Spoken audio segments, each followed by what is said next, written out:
Police সূত্রে খবর, 22 তারিখ গভীর রাতে বাগুইহাটি বাসিন্দা যুবতীকে তার পূর্ব পরিচিত দুই যুবক ফোন করে এবং বলে তার এক বন্ধু দুর্ঘটনার কবলে পড়েছে, ফলে কিছু টাকার দরকার।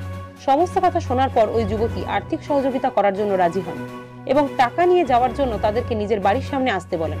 এরপরে ওই দুই যুবক একটি 4 চাকা গাড়ি নিয়ে তার বাড়ির সামনে পৌঁছায় এবং যুবতীকে বলে, আমাদের সাথে তুমিও হাসপাতালে চলো। যুবতী যাওয়ার জন্য রাজি হন।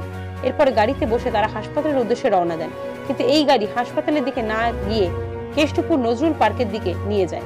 তখন ওই যুবতী ওই দুই যুবককে বলেন, হাসপাতালে না নিয়ে গিয়ে গাড়িটি তোমরা কোথায় নিয়ে যাচ্ছ? এরপরে ওই দুই যুবক যুবতীকে শ্লীলতাহানি করে এবং যুবতীর সঙ্গে ধস্তাধস্তি শুরু হয়। তারপরে ওই যুবতীকে দুই যুবক মিলে ধর্ষণ করে এবং তাকে ফেলে দিয়ে চলে যায়।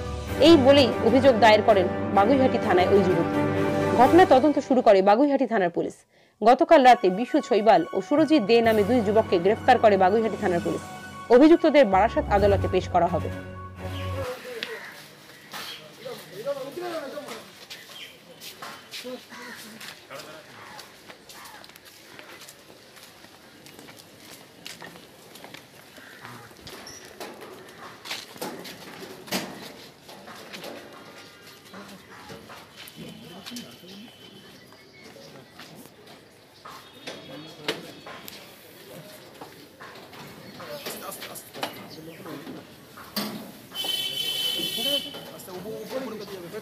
তারটা খোলো